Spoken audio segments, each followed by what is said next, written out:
Se alguém me dissesse que eu ia ver uma ovelha se transformar num lobisomem, eu daria risada na cara da pessoa. Sou tosquiador há 20 anos, tchê. Já passei por todo tipo de estância aqui no Rio Grande do Sul, já vi ovelha doente, ovelha brava, ovelha que nem parecia ovelha de tão magra. Mas nunca mesmo eu tinha visto o que vi naquela madrugada de agosto na estância do seu Jacinto.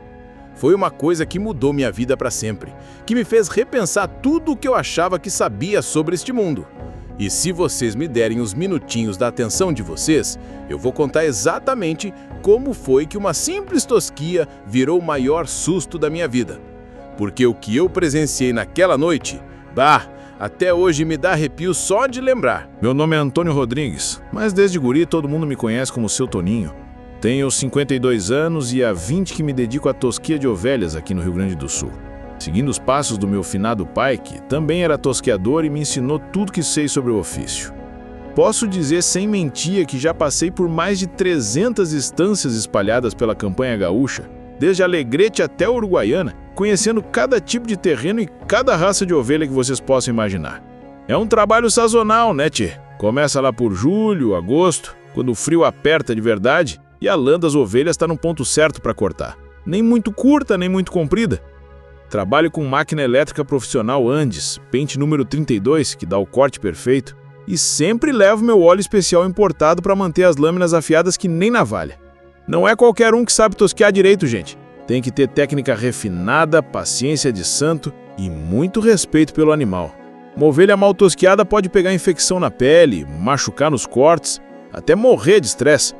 Por isso sempre fui conhecido como um tosqueador confiável. Daqueles que os estancieiros ligam todo ano pedindo para voltar, passando meu telefone para os vizinhos. Até os piores mais antigos, que são meio desconfiados com gente de fora, respeitam meu trabalho e sempre me tratam bem. Minha fama correu a região toda. Em 20 anos, nunca machuquei uma ovelha sequer. Era uma quinta-feira gelada de agosto quando meu telefone tocou de madrugada, lá pelas 2 horas. Do outro lado da linha estava Seu Jacinto, dono de uma estância média lá pelas bandas de Santana do Livramento, divisa com o Uruguai. A voz dele estava meio nervosa, diferente do normal. Conheci o homem há uns 5 anos, sempre muito calmo e organizadíssimo. Diz que tinha umas 50 cabeças de ovelha corridel que precisavam ser tosqueadas com urgência máxima, que não podia esperar até a semana seguinte como estava planejado. Ofereceu pagar em dobro se eu fosse na mesma noite, coisa que nunca tinha acontecido antes. Achei estranho porque tosquia noturna não é comum nem recomendada. Os bichos ficam mais nervosos no escuro e a gente trabalha pior sem a luz natural. Mas o dinheiro estava muito bom e eu estava precisando, que a safra tinha sido meio fraca. Peguei minha caminhonete Ford, carreguei todas as ferramentas com cuidado, testei a máquina 2 vezes e parti para lá. Era uma estância isolada, uns 40 quilômetros da cidade, cercada de coxilhas baixas e campo aberto até onde a vista alcança. O tipo de lugar onde a gente só escuta o vento cortante batendo nas árvores e os bichos da noite. Durante a viagem toda fiquei pensando por que a pressa toda? Que motivo tinha para tosquear de madrugada? Seu Jacinto sempre foi um homem tranquilo, pontual, organizadíssimo com o cronograma da estância dele. Mas às vezes aparece alguma oportunidade boa de venda ou problema sério com previsão do tempo, e aí a coisa aperta mesmo, né? Chegando lá naquela noite fria, ia descobrir que a urgência tinha um motivo bem mais estranho do que eu jamais poderia imaginar. Cheguei na estância do Seu Jacinto lá pelas 13h30 da madrugada. O lugar ficava no meio do nada mesmo, cercado de coxilhas baixas cobertas de gramíneas douradas que balançavam com o vento gelado de agosto. A lua estava crescente, iluminando o campo com aquela luz prateada que só quem conhece o interior do Rio Grande sabe como é bonita. O cheiro era daqueles que eu sempre gostei: capim seco, terra fria e um leve aroma de esterco vino no ar. Era o perfume do meu trabalho, familiar e reconfortante. A casa principal da estância era típica daquelas construções antigas da fronteira, paredes grossas de pedra, varandão amplo e telhado de barro. Tinha um galpão grande ao lado, onde ficavam as ovelhas durante a tosquia, e outros pavilhões menores para guardar ferramentas e ração. Tudo muito bem cuidado, organizado do jeito que um homem trabalhador mantém suas coisas. Seu Jacinto me recebeu na varanda, tomando um chimarrão bem quente. Era um homem na casa dos 60, cabelos grisalhos e mãos calijadas de quem trabalha na lida desde guri. Notei que ele estava um pouco tenso, mas não era nada muito fora do normal. Todo patrão fica meio nervoso quando tem serviço noturno, principalmente envolvendo os bichos. Me ofereceu café quentinho e umas fatias de cucuruca que a mulher dele tinha feito. Conversamos ali uns 15 minutos sobre o tempo, sobre os preços da lã, sobre como estava difícil arranjar peão bom para trabalhar na estância. Coisa de gaúcho, né? Sempre começamos falando de tudo antes de chegar no assunto principal. Depois fomos até o galpão onde estavam as ovelhas. Era uma construção sólida, com piso de concreto e boa ventilação, exatamente como deve ser. As 50 cabeças de coriandre estavam ali, quietinhas, algumas dormindo encostadas umas nas outras para se aquecer do frio. Era um rebanho bonito, lã densa e bem cuidada, do tipo que rende um bom dinheiro no mercado. Comecei a descarregar meus equipamentos da caminhonete com cuidado. Minha máquina de tosquia Andes, pente número 32, novinho em folha, extensão elétrica reforçada, óleo especial para lubrificar as lâminas e minha mesa de trabalho dobrável onde eu sempre organizo as ferramentas. Cada coisa tem seu lugar certo. 20 anos de experiência me ensinaram que organização é fundamental para um trabalho bem feito. Testei a máquina 2 vezes, verificando se as lâminas estavam afiadas e bem ajustadas. O ronco do motor era perfeito, sem vibração nem falha.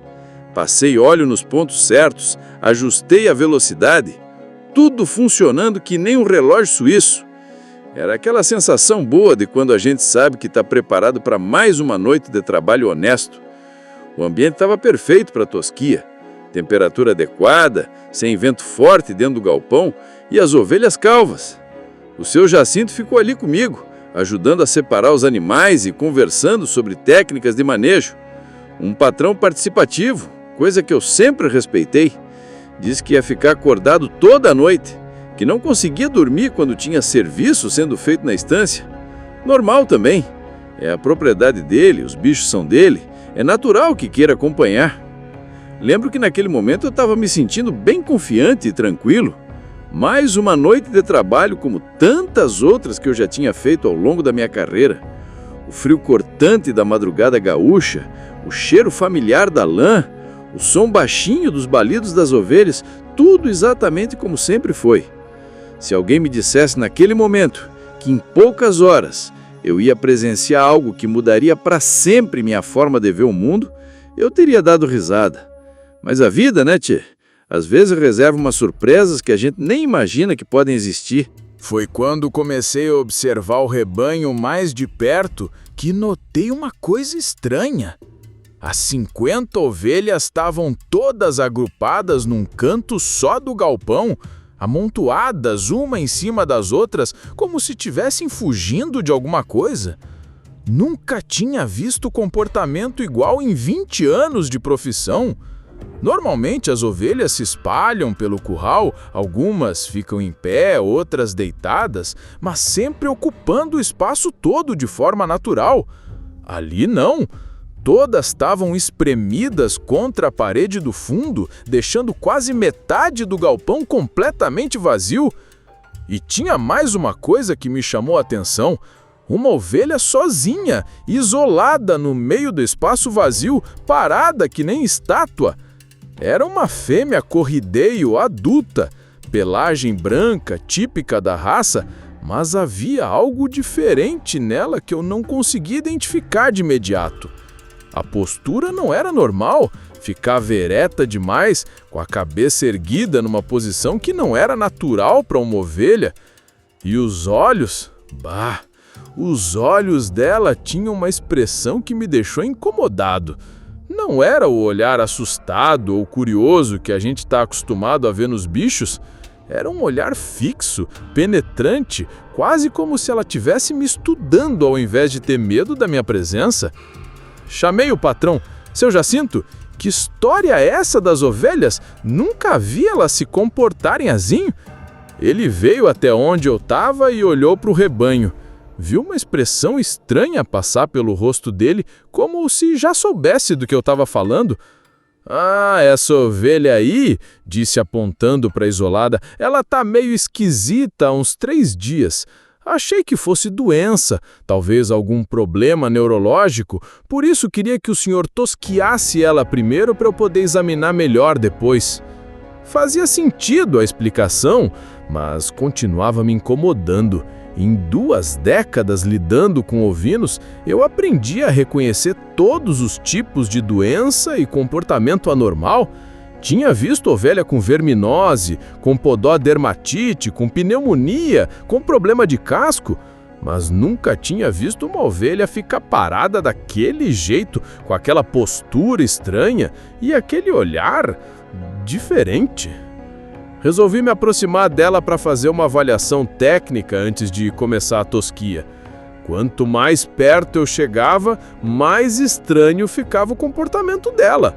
Não se mexia, não recuava, não demonstrava o nervosismo típico quando um estranho se aproxima. Ficava ali, imóvel, me encarando com aqueles olhos que pareciam brilhar um pouquinho mais do que o normal no reflexo da luz do galpão. Estendi a mão para tocá-la e avaliar a condição da lã, procedimento padrão que eu sempre faço. Foi aí que ela fez um som que me arrepiou dos pés à cabeça. Não era bem um balido normal. Era um som mais grave, mais longo, quase como um lamento humano misturado com um grunhido de um animal grande. O resto do rebanho se agitou imediatamente, se espremendo ainda mais contra a parede, algumas soltando balidos de nervosismo. O próprio seu Jacinto deu um passo para trás. "Que diabo foi isso?" perguntei, tentando manter a calma profissional. Nunca ouvi uma ovelha fazer esse tipo de som. Seu Jacinto balançou a cabeça, claramente incomodado. "Ela tem feito esses ruídos estranhos desde ontem. Por isso resolvi ligar para o senhor de madrugada. Preciso resolver isso logo." Senti um calafrio subir pela espinha, mas tentei racionalizar. Devia ser algum problema nas cordas vocais do animal, talvez uma infecção respiratória grave que estava afetando os sons que ela conseguia produzir. Já tinha visto casos similares, embora não exatamente iguais, mas o que me deixou realmente incomodado foi perceber que a temperatura do galpão parecia ter diminuído alguns graus depois daquele som estranho. O ar ficou mais pesado, mais denso, e até o vento lá fora pareceu ficar mais intenso. Pode ter sido impressão minha, claro, mas era como se a presença daquela ovelha tivesse mudando alguma coisa no ambiente ao redor. "Bom", falei para o seu Jacinto, "vamos começar por ela então. Se tem algum problema, melhor descobrir logo e isolar do resto do rebanho." Decidi começar a tosquiar pela ovelha problemática mesmo, para acabar logo com aquela situação estranha. Peguei minha máquina antes, que estava funcionando perfeitamente minutos antes, e me aproximei devagar do animal. A ideia era fazer um trabalho rápido e eficiente, como sempre fiz. Mas quando tentei segurar a ovelha para posicioná-la corretamente para o corte, a primeira coisa que me surpreendeu foi a força dela. Em 20 anos tosquiando, eu desenvolvi uma técnica específica para controlar os animais. Sei exatamente onde apoiar as mãos, como distribuir o peso, como fazer a ovelha ficar numa posição confortável e segura para ambos. Nunca tive problema, nem mesmo com carneiros grandes e agressivos. Mas aquela ovelha, parecia que eu estava tentando segurar um touro. A força que ela fazia para resistir era completamente desproporcional ao tamanho dela. Uma ovelha coriedale adulta pesa entre 40 e 50 quilos e eu sou um homem forte, acostumado ao trabalho pesado. Não fazia sentido nenhum ela conseguir me empurrar daquele jeito. Chamei seu Jacinto para me ajudar na contenção, coisa que raramente preciso fazer. Mesmo nós dois juntos, estava difícil manter o animal quieto. "Que força é essa, tchê?" perguntei para o patrão enquanto tentava posicionar a ovelha. "Nunca vi uma fêmea fazer tanta resistência assim." Seu Jacinto estava suando, claramente fazendo esforço além do normal. Ela está assim há 2 dias. Ontem tentei dar remédio para ela e quase não consegui. Quando finalmente conseguimos imobilizar o animal e eu liguei a máquina de tosquia, foi aí que as coisas ficaram realmente estranhas. A máquina, que nunca me tinha dado problema, começou a falhar de um jeito inexplicável. O motor fazia um barulho diferente, como se estivesse forçado, e as lâminas não cortavam a lã direito. Era como se a lã da ovelha tivesse virado aço, resistente demais para as lâminas afiadas que sempre funcionaram perfeitamente.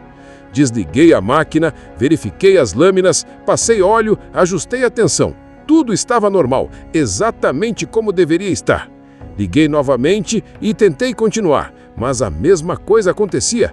A máquina forçava, fazia ruído estranho e simplesmente não conseguia cortar aquela lã. Isso não é normal, falei para seu Jacinto, começando a ficar realmente incomodado. Em 20 anos nunca vi máquina falhar assim. É como se a lã dela fosse de outro material. Foi então que a ovelha começou a fazer aqueles sons estranhos de novo, só que dessa vez mais intensos e prolongados. Não eram mais balidos nem grunhidos, eram sons que eu nunca tinha ouvido sair de animal nenhum. Parecia uma mistura de voz humana com rugido de fera, um lamento grave e perturbador que ecoava pelo galpão inteiro. O resto do rebanho enlouqueceu completamente. As 49 ovelhas que estavam amontoadas contra a parede começaram a correr em círculos, balindo desesperadamente, se atropelando umas às outras, numa tentativa desesperada de fugir daqueles sons impossíveis. O barulho era ensurdecedor, um caos total que eu nunca tinha presenciado. Seu Jacinto ficou pálido que nem papel. "Meu Deus do céu!" ele murmurou. "Que coisa é essa?" Tentei mais uma vez usar a máquina, mas agora ela nem ligava direito. Era como se a presença daquela ovelha estivesse interferindo no equipamento elétrico. Troquei para outra tomada, testei a extensão, verifiquei todos os conectores. Nada funcionava como deveria. A temperatura do galpão tinha despencado vários graus. Meu hálito estava fazendo vapor no ar e senti um cheiro estranho começando a se espalhar. Não era cheiro de ovelha, não era cheiro de lã, era algo que eu não conseguia identificar, meio metálico, meio podre. E os olhos daquela ovelha? Os olhos dela tinham mudado de cor. Antes eram castanhos escuros, normais, mas agora pareciam estar brilhando com uma luz avermelhada que vinha de dentro, como se houvesse fogo por trás das pupilas. "Seu Jacinto", falei com a voz já meio trêmula, "isso aqui não é doença de ovelha. Não sei o que é, mas não é nada que eu já tenha visto na minha vida."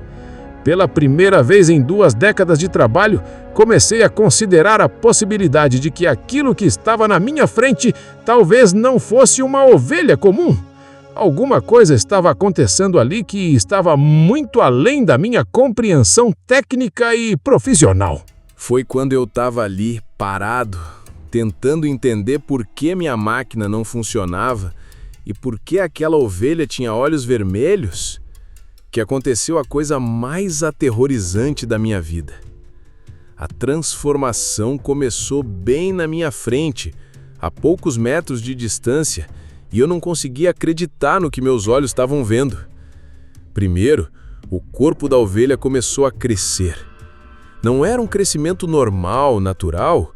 Era como se os ossos estivessem se esticando e engrossando por baixo da pele, fazendo barulhos secos de estalo que ecoavam pelo galpão. O pescoço ficou mais longo e musculoso, a cabeça foi mudando de formato, o focinho se alongando numa velocidade impossível. A lã branca e densa que eu conhecia tão bem começou a cair aos tufos no chão, revelando por baixo uma pele escura, quase preta, coberta de pelos grossos e ásperos que nasciam e cresciam diante dos meus olhos. Os cascos das patas dianteiras racharam e se partiram, e de dentro deles saíram dedos compridos, terminados em garras enormes e afiadas, que arranhavam o concreto do galpão fazendo um som metálico arrepiante. As patas traseiras passaram pelo mesmo processo grotesco, transformando-se em pernas poderosas, musculosas, que agora sustentava uma criatura que não tinha mais nada de ovelha. Mas o pior de tudo foram os sons que saíam daquela coisa. Começaram como balidos distorcidos, mas rapidamente se transformaram em uivos profundos e selvagens, misturados com algo que eu só posso descrever como risadas humanas macabras. Era um som que vinha das profundezas do inferno, um barulho que fazia meus ossos tremerem e meu sangue gelar nas veias. O cheiro também mudou completamente. Não era mais o cheiro familiar de lã e esterco ovino. Agora era um odor pútrido de carne em decomposição misturada com enxofre, tão forte que eu mal conseguia respirar sem sentir náusea. Os olhos vermelhos que já me tinham chamado a atenção agora brilhavam como brasas vivas na escuridão, e quando a criatura me olhou diretamente, senti como se ela estivesse enxergando direto na minha alma. Não era mais o olhar de um animal, era a expressão de algo inteligente, maligno, que sabia exatamente o que estava fazendo comigo. O seu Jacinto estava paralisado ao meu lado, a boca aberta, os olhos arregalados de terror puro. "Meu Deus", ele sussurrava. Meu Deus", sem conseguir formar outra frase. Eu também estava congelado no lugar, incapaz de me mexer, assistindo aquela transformação impossível que estava destruindo tudo que eu acreditava saber sobre o mundo. A criatura, que agora tinha quase 1,80 m de altura, caminhando sobre as patas traseiras como um homem, virou a cabeça para mim e abriu a boca. Os dentes que eu via ali dentro eram de carnívoro, pontudos e amarelados, completamente diferentes dos dentes planos de herbívoro que uma ovelha deveria ter. E quando ela falou, sim, falou, quase desmaiei de choque. "Toninho", disse com uma voz grave e rouca que parecia vir de vários lugares ao mesmo tempo. "Há quanto tempo não nos vemos?" Era impossível, era loucura, mas aquela coisa sabia meu nome, sabia quem eu era. A voz tinha um sotaque que eu não conseguia identificar, antiga, como se viesse de séculos passados. As outras ovelhas do rebanho estavam completamente enlouquecidas, correndo em círculos e balindo desesperadamente, se jogando contra as paredes do galpão numa tentativa frenética de escapar. Algumas tinham se machucado na correria, deixando rastros de sangue no chão de concreto. O barulho era ensurdecedor, um caos total de balidos, uivos, garras arranhando o concreto e o riso macabro daquela criatura monstruosa. Foi nesse momento que o meu cérebro finalmente conseguiu processar o que estava acontecendo. Aquilo não era doença, não era problema neurológico, não era nada que a veterinária ou a ciência pudessem explicar. Era lobisomem. Era real, estava ali na minha frente e tinha acabado de falar o meu nome. Todas as histórias que eu tinha ouvido desde guri, todos os relatos dos peões mais antigos sobre criaturas que se transformavam nas noites de lua cheia, todas as lendas que eu sempre achei que eram superstição de gente ignorante, tudo era verdade. E agora eu estava cara a cara com uma dessas criaturas sozinho num galpão isolado no meio da madrugada, sem ter a menor ideia de como ia sair dali vivo. A criatura deu um passo na minha direção, as garras fazendo barulho no concreto, e eu soube que tinha que fazer alguma coisa rapidamente ou ia virar jantar de lobisomem. Foi quando aquela criatura deu o primeiro passo na minha direção que alguma coisa dentro de mim despertou. Não sei se foi o barulho das garras arranhando o concreto ou se foi o cheiro de morte que vinha dela, mas de repente meu corpo reagiu antes mesmo do meu cérebro conseguir processar completamente o que estava acontecendo. O instinto de sobrevivência tomou conta de mim como um raio. "Corre!" gritei para o seu Jacinto e saí disparado em direção à porta do galpão sem olhar para trás. Abandonei tudo ali, minha máquina de tosquia Andes, que custou uma fortuna, meus equipamentos profissionais que eram meu ganha-pão, ferramentas que eu cuidava com carinho há 20 anos. Nada disso importava mais. A única coisa que importava era sair dali vivo. Ouvi seu Jacinto correndo atrás de mim, a respiração pesada misturada com maldições e orações desesperadas. Atrás de nós, aquele som terrível do lobisomem, Uma mistura de uivos, rosnados e risadas que faziam meu sangue gelar, ecoava pelo galpão junto com o barulho das ovelhas se atropelando numa correria cega de terror.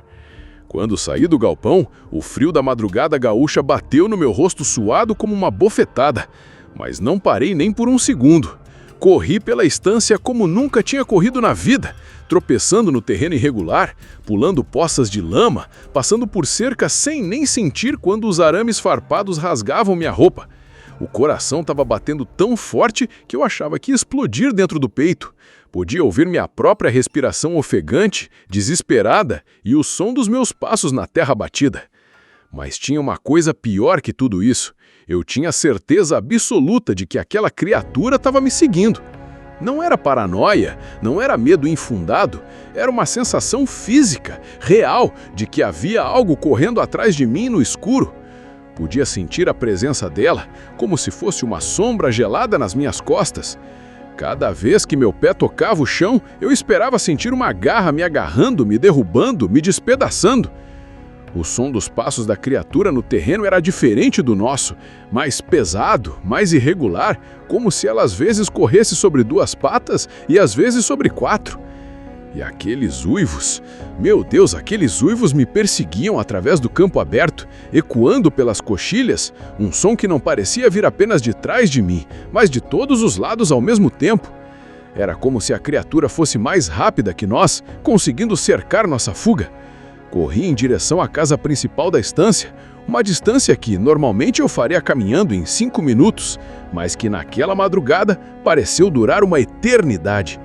Minha mente estava num caos total, tentando processar o impossível que eu tinha acabado de presenciar, enquanto meu corpo funcionava no piloto automático da sobrevivência. 20 anos de ceticismo, de racionalidade, de explicações científicas para tudo. Tudo isso tinha ido pelo ralo em questão de minutos. Seu Jacinto conseguiu chegar na varanda da casa alguns segundos antes de mim e já estava esmurrando a porta e gritando para a esposa abrir. "Maria! Maria! Abre a porta! Pelo amor de Deus, abre a porta!" A voz dele estava quebrada de terror, mais aguda que o normal. Quando Dona Maria abriu a porta, nos empurrou para dentro e trancou tudo rapidamente. Portas, janelas, até mesmo as cortinas foram fechadas. A primeira coisa que fiz foi me encostar na parede mais longe da porta, ainda ofegante, ainda tremendo de medo e adrenalina. Meu corpo inteiro estava em choque. Minhas mãos tremiam incontrolavelmente, minha camisa estava encharcada de suor frio e eu sentia que ia vomitar de tanto nervosismo e terror. Seu Jacinto estava no mesmo estado, pálido que nem papel, suando, com os olhos arregalados. Dona Maria olhava para nós dois sem entender nada, claramente assustada com o nosso estado. "O que aconteceu? O que foi que vocês viram?" perguntava, mas nem eu nem seu Jacinto conseguíamos formar palavras coerentes naquele momento. Ficamos ali parados, encostados na parede, tentando recuperar o fôlego e processar o trauma do que tinha acontecido. Foi quando ouvimos do lado de fora da casa aquele uivo terrível de novo, mais próximo, mais alto, mais ameaçador. Era como se a criatura tivesse nos seguido até ali e agora tivesse rondando a casa, procurando uma forma de entrar. O som fez Dona Maria dar um grito de susto e se benzer rapidamente. Nós três ficamos ali, grudados um no outro, esperando o que ia acontecer a seguir, sabendo que aquela noite tinha mudado nossas vidas para sempre. Passamos o resto daquela madrugada acordados dentro da casa, nenhum de nós conseguindo pregar o olho. Dona Maria fez café bem forte e ficou rezando baixinho, enquanto eu e seu Jacinto tentávamos processar o que tinha acontecido. Conforme as horas passavam e o efeito da adrenalina ia diminuindo, uma parte de mim começou a questionar se aquilo tudo não tinha sido uma alucinação coletiva, um surto de loucura temporária. Talvez fosse o cansaço, talvez algum gás tóxico no galpão, qualquer coisa que pudesse explicar racionalmente o impossível que nós tínhamos visto. Quando o sol finalmente nasceu, lá pelas 6:30 da manhã, seu Jacinto me olhou e disse: "Toninho, nós precisamos voltar lá. Preciso ver se minhas ovelhas estão bem e o senhor precisa pegar seus equipamentos." Confesso que a ideia de voltar ao galpão me dava um medo terrível, mas ele tinha razão. Não podia simplesmente abandonar minha máquina de tosquiar e sair da estância sem explicação. Decidimos ir juntos, na luz do dia, quando as coisas pareciam mais seguras e normais. A caminhada até o galpão foi tensa. O sol da manhã iluminava a estância com aquela luz dourada típica do interior do Rio Grande do Sul, mas mesmo assim eu me sentia nervoso, olhando para todos os lados, esperando ver alguma coisa estranha. Quando chegamos próximo ao galpão, a primeira coisa que notamos foi o silêncio absoluto. Nenhum balido, nenhum som de movimento. Era como se não houvesse animal vivo ali dentro. Seu Jacinto ficou pálido. As ovelhas, murmurou, acelerando o passo. Quando entramos no galpão, a cena que encontramos foi perturbadora, mas não exatamente o que eu esperava. As 49 ovelhas estavam vivas, mas todas amontoadas num canto só, tremendo de medo, algumas ainda com ferimentos leves dos atropelos da noite anterior. Mas a ovelha que se transformou simplesmente não estava mais lá. No lugar onde ela estava havia apenas um monte de lã branca espalhada pelo chão, como se tivesse sido arrancada violentamente. Minha máquina de tosquia estava no chão, mas não só caída, estava destruída. As lâminas estavam entortadas de um jeito que seria impossível com força humana normal. O cabo estava rachado e havia marcas profundas de garras no metal. Marcas que nenhuma ovelha poderia ter feito. Seu Jacinto se ajoelhou no chão e começou a examinar as pegadas. Toninho, disse com a voz trêmula, vem ver isso aqui. Onde antes havia pegadas normais de cascos ovinos, agora havia marcas completamente diferentes. Algumas eram pegadas de patas grandes com marcas claras de garras, impressas fundo no concreto do galpão. Outras eram pegadas que pareciam humanas, mas muito maiores que o normal e com marcas de dedos terminados em pontas afiadas. Era a prova física de que aquilo realmente tinha acontecido, de que não tinha sido alucinação nem loucura. Toninho, falei tentando manter a voz firme. Seu Jacinto, que história é essa? O senhor sabia que isso podia acontecer? Ele suspirou fundo e se levantou, limpando a terra das mãos. Por um momento ficou em silêncio, como se estivesse decidindo o que dizer. Finalmente me olhou nos olhos e disse, Toninho, essa não é a primeira vez que isso acontece na minha estância. Faz uns 5 anos que de vez em quando aparece uma ovelha diferente. Sempre achei que fosse doença, sempre chamei veterinário e nunca conseguimos identificar o que era. Até agora. A revelação me deixou ainda mais abalado. Por que o senhor não me avisou antes de eu vir para cá? Porque eu nunca tinha visto a transformação acontecer. Sempre que aparecia um animal estranho, no dia seguinte ele tinha sumido. Achava que fugia, que morria, sei lá. Nunca imaginei que aquilo pudesse acontecer. Ficamos ali mais uns minutos, examinando os destroços e as evidências do que tinha acontecido. Cada marca de garra na minha máquina, cada pegada estranha no chão, cada tufo de lã espalhado confirmava que aquilo não tinha sido pesadelo nem delírio. Era real. Lobisomem existe. E eu tinha visto um com os meus próprios olhos. No caminho de volta para casa, seu Jacinto me disse que sempre houve histórias na região sobre criaturas que se transformavam durante a lua cheia. Histórias que ele sempre considerou superstição de gente antiga. Mas agora, disse, depois do que nós vimos, não sei mais o que pensar sobre nada. Quando chegamos na casa, Dona Maria nos recebeu com mais café e perguntou como estavam as coisas no galpão.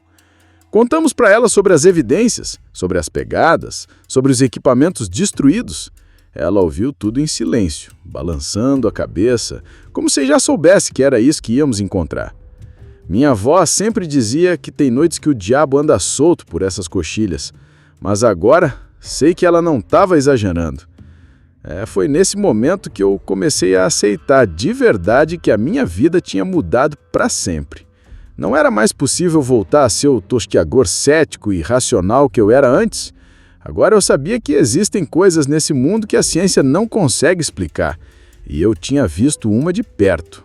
Hoje, 3 anos depois daquela noite maldita na estância do seu Jacinto, posso dizer que minha vida mudou completamente. Não só minha forma de trabalhar, mas minha maneira de ver o mundo, de entender as coisas que acontecem por essas coxilhas do Rio Grande do Sul. A primeira mudança, e a mais drástica, foi que eu simplesmente não consegui mais fazer tosquia noturna. Tentei algumas vezes nos primeiros meses depois do acontecido, mas sempre que chegava a hora de entrar num galpão escuro com ovelhas, meu corpo travava. As mãos começavam a tremer, o coração disparava e uma sensação de pânico tomava conta de mim. Não importava se o patrão oferecesse o dobro ou o triplo do preço. Eu não conseguia. Meu organismo simplesmente rejeitava a ideia de trabalhar com ovinos durante a madrugada. Isso custou caro para os meus negócios. Perdi pelo menos uns 5 clientes fixos que precisavam de tosquia noturna por causa de cronograma apertado ou questões de temperatura. Estancieiros que me chamavam há anos começaram a procurar outros tosquiadores, mais flexíveis com horários. Minha renda caiu quase pela metade no primeiro ano. Tive que me reinventar profissionalmente, aceitar trabalhos menores, às vezes até fazer serviços de dia que rendem menos, só para conseguir me manter no mercado. Mas não era só questão de horário. Desenvolvi uma série de rituais e precauções que antes eu acharia ridículos. Nunca mais entro num galpão sem antes observar bem o comportamento do rebanho. Se vejo ovelhas agrupadas de forma estranha ou algum animal isolado com postura diferente, eu simplesmente recuso o serviço e vou embora. Não importa o que o patrão fale. Não importa se acham que sou paranoico ou supersticioso. Minha vida vale mais que qualquer dinheiro. Comecei a carregar sempre comigo uma cruz benzida que ganhei da Dona Maria, e antes de começar qualquer trabalho eu faço uma oração baixinha pedindo proteção, coisa que eu jamais fazia antes. Sempre fui homem de pouca religião, mais voltado para a ciência e a técnica. Agora reconheço que há forças neste mundo que estão muito além do meu entendimento, e não custa nada pedir uma ajudinha divina. Mudei também minha relação com as tradições e superstições locais. Antes, quando algum peão velho vinha me contar histórias de lobisomem, de mula sem cabeça, de luzes estranhas na coxilha, eu ouvia com educação, mas sempre com um ceticismo. Agora eu escuto com atenção real, fazendo perguntas, tentando entender os detalhes.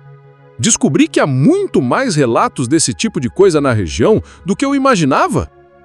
Conversando com outros trabalhadores rurais, soube de pelo menos 3 casos similares ao meu nos últimos 10 anos. Pessoas que viram animais se transformando ou criaturas estranhas aparecendo em propriedades isoladas.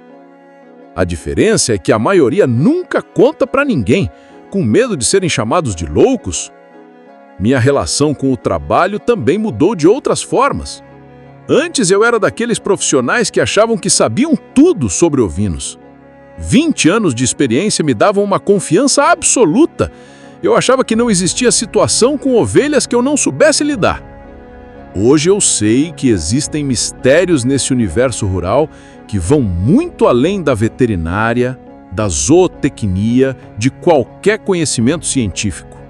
Isso me tornou mais humilde, mais respeitoso com coisas que não entendo. Desenvolvi uma espécie de sexto sentido para situações estranhas. Às vezes chego numa estância e sinto que tem alguma coisa fora do normal, mesmo sem conseguir identificar exatamente o que é. Aprendi a confiar nessa intuição.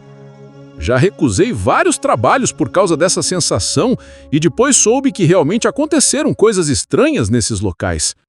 A minha esposa, que no início achava que eu estava com trauma psicológico e precisava de tratamento, hoje entende melhor minha situação.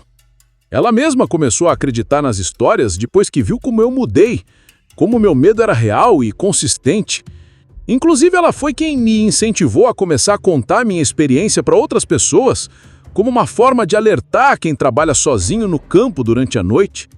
Com o tempo, descobri que falar sobre o acontecido me ajuda a processar o trauma, mas também serve como um alerta importante para outros profissionais rurais. Não estou dizendo que todo mundo vai passar pela mesma coisa que eu passei, mas é importante saber que existem perigos por aí que não estão nos manuais de veterinária nem nos cursos técnicos. Hoje eu ganho menos dinheiro que antes, trabalho com mais limitações e vivo com medo constante de encontrar algo sobrenatural de novo. Mas, por outro lado, tenho uma visão muito mais ampla e respeitosa do mundo rural brasileiro.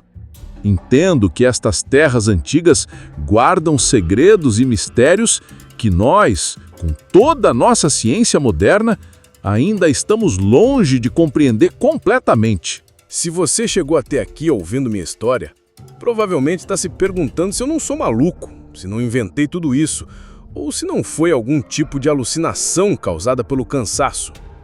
Eu entendo perfeitamente essa reação. 3 anos atrás, se alguém me contasse uma história igual à minha, eu teria pensado exatamente a mesma coisa. Era um homem de ciência, de técnica, que acreditava que tudo neste mundo tinha uma explicação lógica e racional. 20 anos trabalhando como tosqueador me deram uma confiança absoluta no meu conhecimento sobre ovinos e sobre a vida rural. Achava que tinha visto tudo, que sabia de tudo, que não existia surpresa que pudesse me abalar. Como eu estava enganado. A verdade é que existe muito mais mistério neste mundo do que nossa ciência consegue explicar. E isso não é uma crítica à ciência, longe disso. A ciência é fundamental, me ajudou muito na minha profissão. Me deu conhecimento técnico, que uso até hoje. Mas ela tem limitações. E reconhecer essas limitações é o primeiro passo para uma compreensão mais ampla da realidade. O interior do Brasil, essas terras antigas onde nossos avós e bisavós viveram, carrega segredos que foram passados de geração em geração através de histórias que muitas vezes descartamos como superstição. Quantas vezes não ouvimos os mais velhos contando sobre luzes estranhas, sobre animais que se comportam de forma impossível, sobre criaturas que aparecem durante a madrugada? E quantas vezes não demos de ombros, achando que era a ignorância ou imaginação de gente simples? Hoje eu sei que essas pessoas, na sua simplicidade, às vezes enxergam verdades que nós, com toda a nossa educação formal, somos incapazes de perceber. Elas vivem mais próximas da terra, mais conectadas com os ciclos naturais, mais abertas para aceitar que nem tudo pode ser explicado ou controlado pelo conhecimento humano. Meu conselho para quem trabalha sozinho no campo, principalmente durante a noite, é mantenha os ouvidos abertos para as histórias locais. Se numa região há muitos relatos sobre fenômenos estranhos, não descartem simplesmente como superstição. Pode ser que haja algo real por trás dessas histórias. Confiem na intuição de vocês. Se chegarem num lugar e sentirem que tem algo estranho, algo fora do normal, não ignorem essa sensação. Nosso instinto às vezes percebe perigos que nossa mente racional ainda não conseguiu identificar.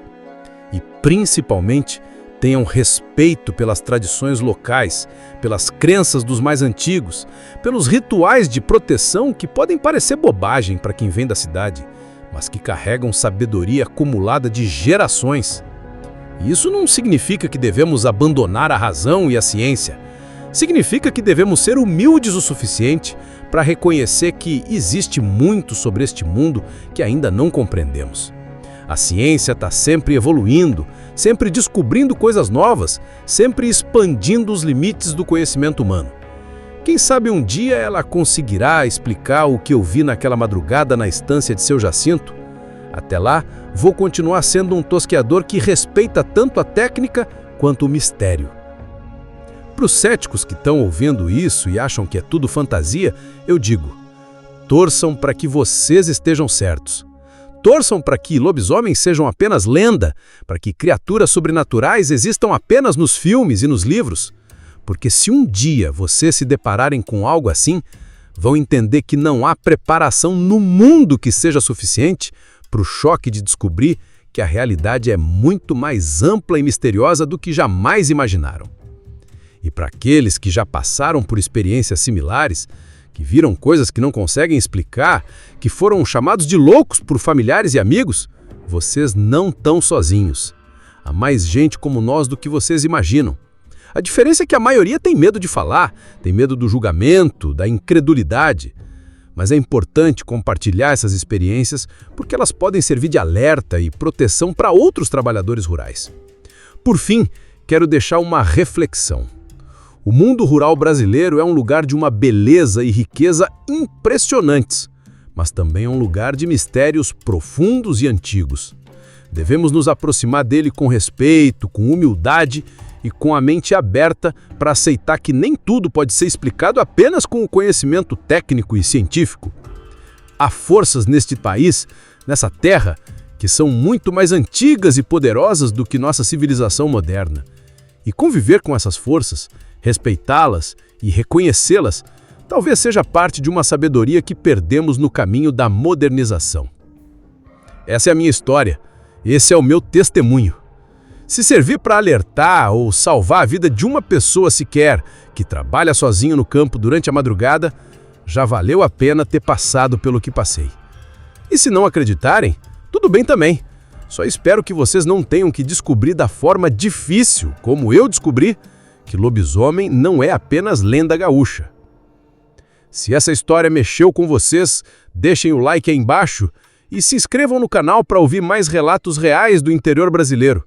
E, principalmente, se vocês também já viveram algo inexplicável trabalhando no campo, contem para nós nos comentários. Suas experiências podem ajudar a alertar e proteger outros trabalhadores rurais. Ativem o sininho das notificações para não perder nenhum relato novo e compartilhem este vídeo com quem trabalha sozinho na madrugada. Pode ser que um dia isso salve a vida de alguém.